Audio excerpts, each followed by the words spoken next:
Good afternoon. I'm Muriel Bowser. I'm the mayor of Washington, D.C. I am joined today by members of, am I on here? By members of my public safety team, as well as members of our federal law enforcement team. Today we are providing a briefing on public safety in the District of Columbia, and the chief will also update us on the MPD actions and investigation related to the sniper shooting on Connecticut Avenue. We are joined as well by the special agents in charge, Charlie Patterson of the ATF, Gerard Forget of the DEA, Lamont Ruffin of the United States Marshal Service, and Matthew Stoller of the United States Secret Service. And joining the chief of police are also members of the D.C. team, Deputy Mayor Geldhart, Gun Violence Prevention Director Linda Harley Harper, and Office of Neighborhood Safety and Engagement Director Delano Hunter. I asked the chief to display some of the firepower that MPD is up against out on our streets, and those weapons are on display to my left. They include some of the firearms that were taken out of an apartment on Connecticut Avenue used by a gunman shooting towards a school.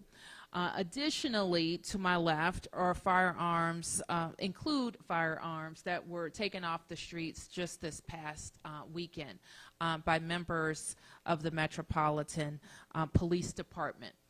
Certainly the last weekend and Friday, when talking about a person using an apartment as a sniper's nest, certainly something no mayor wants to have to do.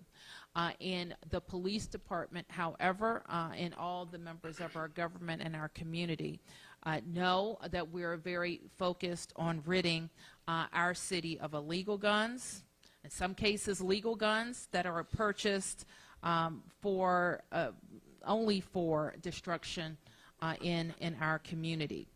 I've asked the chief as well to provide an update on additional federal collaboration that is focused on how we are attacking violent crime in every part of the city. He's going to talk to you a little bit more about the Violent Crime Impact Team, and this will be a team established between MPD, the Federal Bureau of Investigation, the Bureau of Alcohol, Tobacco, and Firearms, and the Drug Enforcement Agency. The chief will also be able to provide an update of existing partnerships and how they are helping us deal with violent crime in our city. But the bottom line is we all, the government, the community, law enforcement, violence prevention, everybody who cares about our city and safety in our city has a role to play. I heard a troubling stat last week that guns are now the leading cause of death among America's children. And this is tragic, and this is something as a nation we have to confront. We also know when we talk about violence, sometimes we don't spend a lot of time talking about the victims of violence. And those are people, unfortunately, who may be on the other end of a gun, but they're also people who live in communities where they're fearful or where they've witnessed crime, where they hear gunshots, and where they cannot enjoy the peace and tranquility of their own homes or their own lives. These are the stakes that we're talking about. You will hear me speak passionately about what we need in terms of our entire ecosystem that supports public safety in our city, working together and working urgently. And today we want to provide just the facts, card-hold facts, talk to you about the interventions that we think are working and will work, and talk to you about all of the ways that we will try anything that we think can work.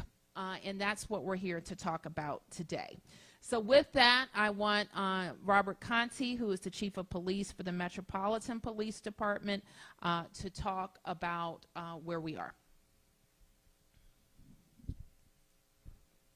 Good afternoon, everyone. I want to thank everyone for joining us today. First, we're going to talk about the shooting that occurred up on Van Ness Street. Fortunately, none of the victims in that case have lost their lives. We know that 2 of these individuals are still in critical condition at area hospitals where they are being treated for their injuries. We continue to ask the community members for their thoughts and prayers for the families of the individuals who were struck by gunfire, but also just for that community as a whole as they went through this experience and for our city. If you were watching the news coverage of this, you would have seen not only MPD on site, but numerous local and federal partners: FBI, ATF, U.S. Secret Service, U.S. Park Police, U.S. Capitol Police, our D.C. FEMS, HSEMA, just UDC Police, a number of partners that were on the scene. And I just really want to put a pin right there for a moment, because I promise you I'll end the same way that I start, talking about partnership. The reason we were able to amass so many resources to the scene of this very tragic event on Connecticut Avenue is in large part due to the partnerships that we have had with our federal partners as well as our local partners.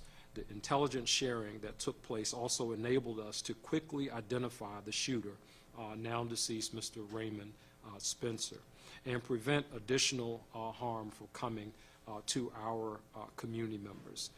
Just as a brief recap for everyone, at about 3:18 p.m., this suspect indiscriminately opened fire from the 5th floor apartment window, striking 4 victims in our city. I can tell you that so far out of that apartment, MPD recovered 6 firearms out of that apartment, 4 long guns and 2 handguns out of that location. Of the 4 long guns, 3 of those firearms are fully automatic, were constructed so that they're fully automatic. And we have 4 of those weapons that are on display, actually from the Van Ness Street apartment, that are on display just to the left of the deputy mayor. We know that this person, that Mr. Spencer, in addition to the firearms that we recovered there, he also had an apartment in Fairfax County, Virginia, where we recovered 3 additional constructs of firearms, long guns, long gun rifles. It's the bottom receiver part and other parts of the firearm that was at his location, or at the location in Fairfax County. I can report to you that here in the District of Columbia, we know that in excess of over 200 rounds were fired from this sniper from the apartment on Van Ness Street. We know that 200 rounds were fired, and we know that he had in excess of over 800 rounds, unspent, unshot rounds at his disposal inside of the location at Van Ness. At the apartment in Fairfax County, Virginia, while he had the constructs of 3 additional firearms there, he had thousands of rounds of ammunition at the location in Fairfax County. There are a few things that we know about Mr. Spencer that we did not know then. Again, this is very much an active investigation. We know that Mr. Spencer, that we've seen surveillance footage of him rolling in some suitcase into the Van Ness Street location the prior day, sometime around midnight, sometime around there. We know that Mr. Spencer, it appears that he went to Wheaton High School. He was a lifeguard at some point, and he spent a brief period in the United States Coast Guard. Back in, I believe it was 2017, he spent a brief period in the U.S. Coast Guard, just a matter of a few months as part of the Coast Guard. We're unsure why he was discharged or what he did, but he was just a brief period with the U.S. Coast Guard. We know that he moved into the apartment in Fairfax County in February of 2021, and that he rented this apartment here in Washington, D.C. in January of 2022. So he had been in that location, at the Van Ness location, for only a couple of months. A lot of people have asked, what is the connection to the school? We have not been able to decipher that. We're looking at his patterns of life. We're looking at what he did immediately before this. We know that 5 hours before the shooting, he went to the Giant on Connecticut Avenue and he purchased 2 Stouffer's meals, and he went back. He took those meals back to his apartment prior to the shooting taking place.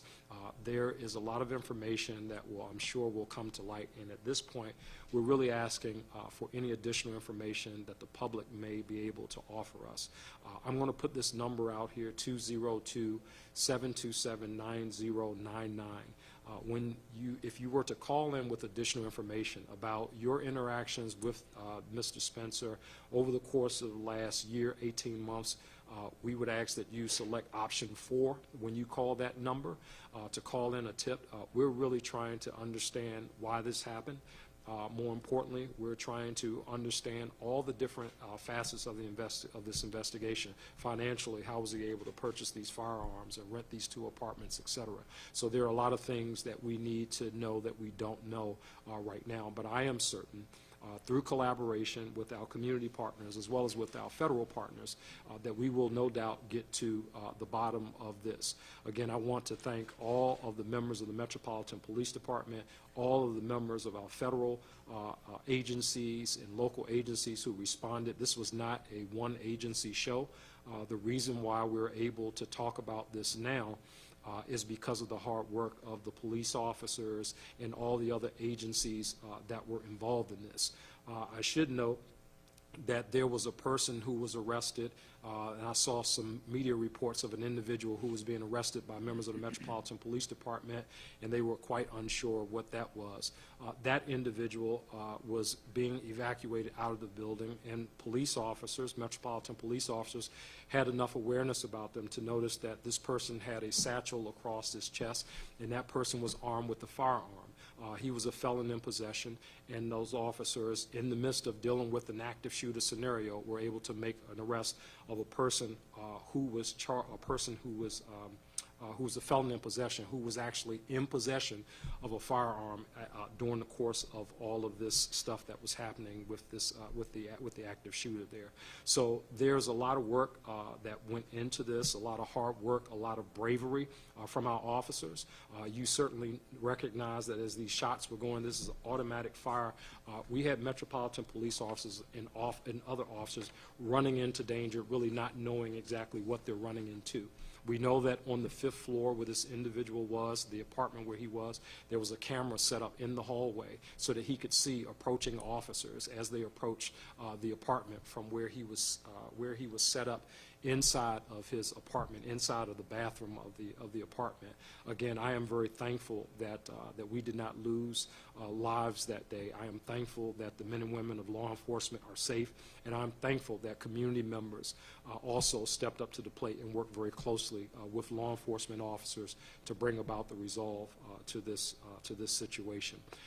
We can come back to Van Ness and talk about Van Ness, but I also want to talk about some of the other things that happened in the District of Columbia over the course of this. Again, when we talk about the Metropolitan Police Department and the demands set upon our officers, while this is going on, we had a triple shooting up on Kennedy Street with 3 residents. 3 residents were injured as a result of a gunman recklessly firing at some citizens in the block, in the 600 block of Kennedy Street. That is unacceptable. It is unacceptable behavior. We have distributed to the community, and this is where the community has an opportunity to play a part. We don't think that this individual is a stranger to anyone in the community. In fact, we released his image. While he does have a mask on the lower half of his face, I'm sure that anybody in the community can look at this photo who knows this individual, who knows who he is. I'm asking them to reach out to the Metropolitan Police Department and contact us at 202-727-9099, or you can text us anonymously at 50411. Thankfully, no one lost their life in that case. But I can tell you, when I went to Kennedy Street on Saturday and spent several hours up there with members of my family, my son, my mother-in-law, checking in with some of the businesses, talking to residents up there, some of the things that I heard were very disturbing to me when it comes to just the reckless regard that some people in community have for law-abiding citizens. And I think that that is something that we all can focus on. That is a space where we all can participate, regardless of what your area of discipline is in this ecosystem. We all have a responsibility in this space to make sure that we're doing the things that we need to do to hold violent criminals accountable. I should add, with respect to the guy who was arrested for coming out of the apartment building with the firearm, the felon in possession. His case was presented. That individual, probable cause was found.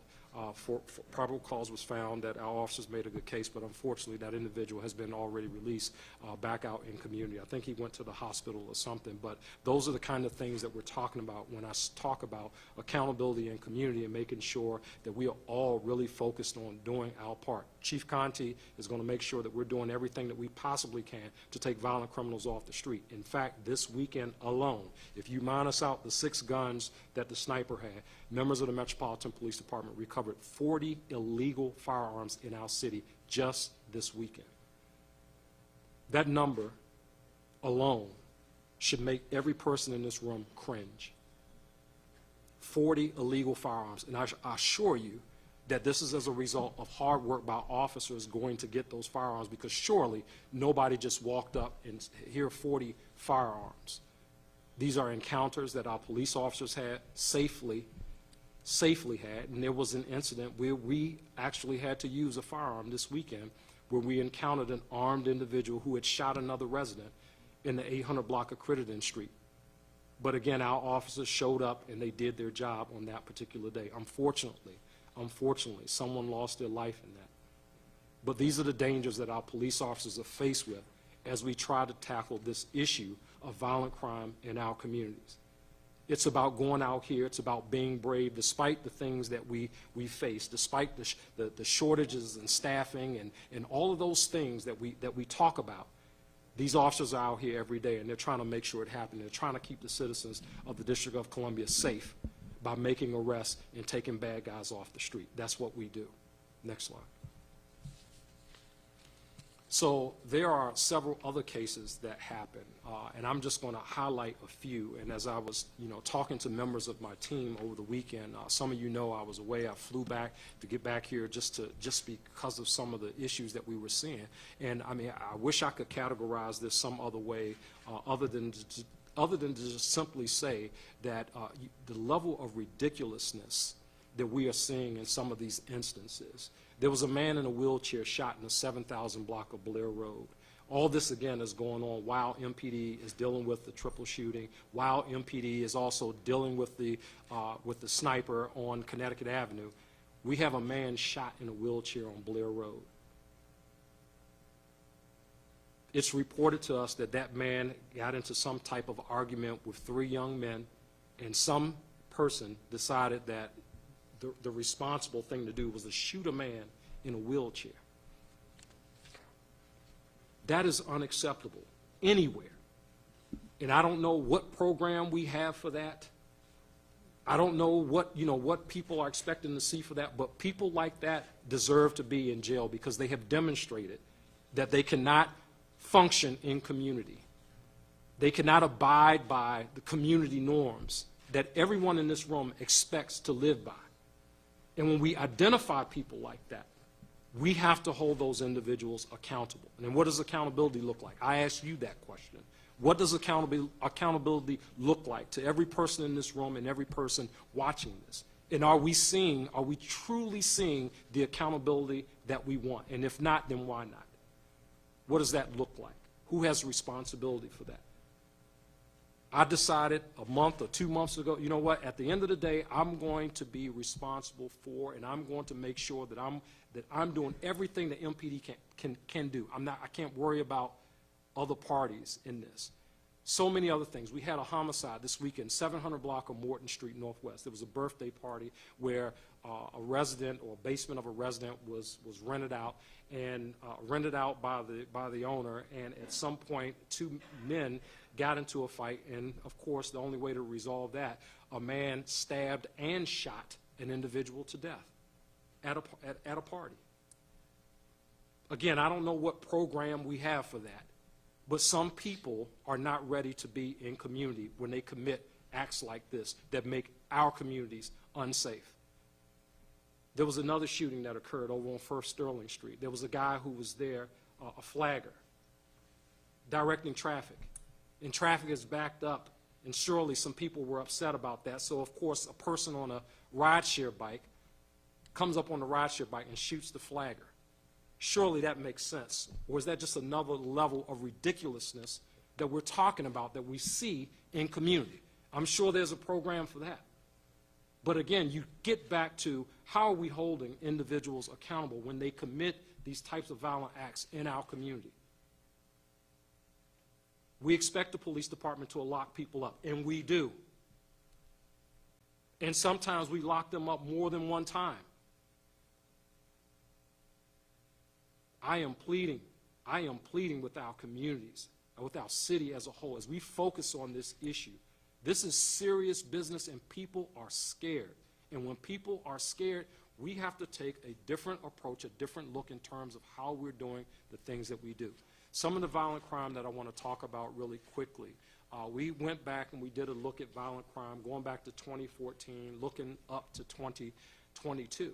And when you talk about overall violent crime, you go back to like 2014, the numbers of violent crimes overall for the last 8 years has actually decreased. But the number of violent crimes in the space of gun crime, since the pandemic, since 2020, those numbers have continued to increase in 2020 as well as in 2021. And that is an area of concern. It's an area of concern for me. It's an area of concern, I'm sure, for many community members. When we look at violent crime across the board, right now in the District of Columbia, we are 263 violent crimes over where we were the same time last year. Now, many of those crimes, when we talk about over, we're talking in the space of robbery, right?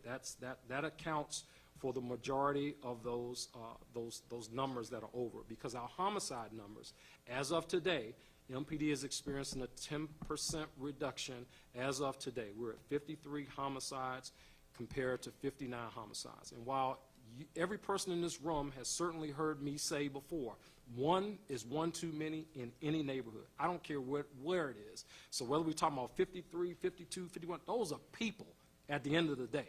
All of those numbers, those are people behind every last one of those numbers. So, I don't get too caught up, we got 5 left, 6 left, whatever, but I certainly know that if we were 7 over or 8 over, whatever, that also would be the story. But that's the real number in terms of where we are as of today. Where crimes are really showing up are in the space, as I mentioned before, of robberies. And that trend started at the very beginning of the year. The interesting thing about this robbery trend, while it did start up very high at the beginning of the year, we're also starting to see that number, the robbery number, trend downward, which is a good thing. We're starting to see the robbery number trend downward a little bit, starting from looking at where we were in January to now. But I can tell you, when you talk about the firearms that are on the street, when you talk about what we're seeing, that number is not letting up. We're already this year 50% over the firearms that we recovered last year. Already, and we're only in the month of April. That's the work of the Metropolitan Police Department right now. We're already 50% over. We're almost at 1,000 firearms recovered this year so far. That is a significant increase in the number of illegal firearms that we're seeing in our city. When you talk about carjackings so far for the year, we've had 165 carjackings. 75% of those carjackings involve somebody armed with a gun. 75% of those cases. If there is any good news that come out of that, is that the MPD has closed by arrest 60 of the 165 carjacking cases, or 36% of the carjacking cases. And when you look at what our closure rate is for robbery, the national average for the closure rate of robbery is about 24%. MPD is at 26% closure rate for robberies. I want them all to be closed, but let's understand really the context in which we're dealing with. When you have somebody that gets robbed and the person has a mask over their face or they have a hood on or something like that, sometimes identifying the person responsible can be very difficult to do. Right? So sometimes we're not able to close cases out in those instances where identification is very hard to make.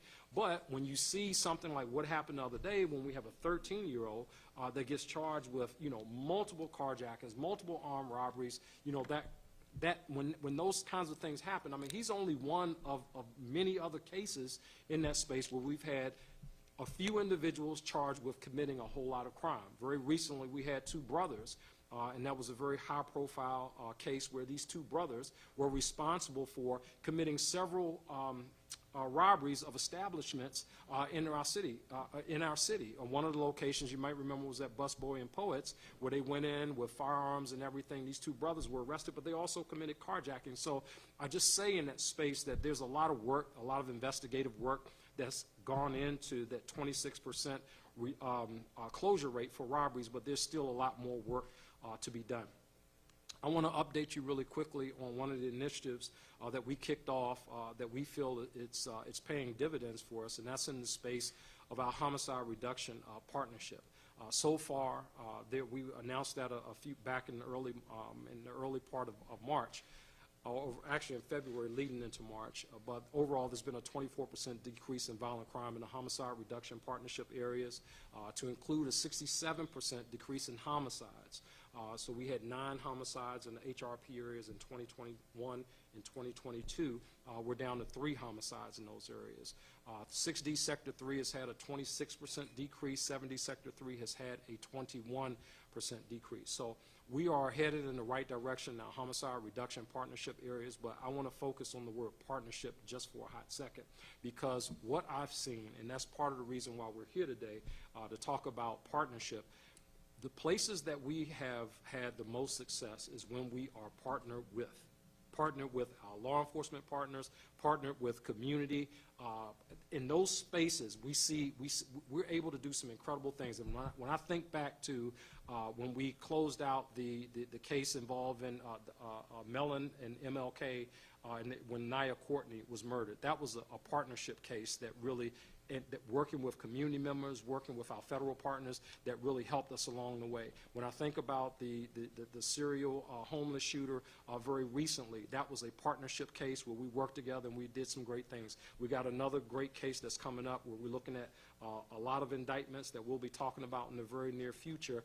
That's as a result of partnership that's happening. When I think about the Maserati guy shooter that we caught over in Costa Rica, all these things happen as a result of partnership. So in a space where we have a workforce that is not at maximum capacity, I think the best thing for us to do going forward is really build on the partnerships that we have. We have a partnership with Prince George's County Police Department as we work on our carjackings, and we have seen an incredible amount of results in that space in terms of these guys really making inroads in a lot of the cases. So we want to build on partnership. So today we have here with us our partners from ATF, DEA, FBI, or FBI is not here right now, but U.S. Marshals are here. We're going to talk about partnership a little bit. I think about the fentanyl overdoses that we had down in the Southwest. That case closed, those cases closed, those lives that were lost as a result of who sold those folks fentanyl was closed as a result of partnership, right? Those are important things, and we have to build on that. If the MPD is not at 4,000 or whatever number we feel it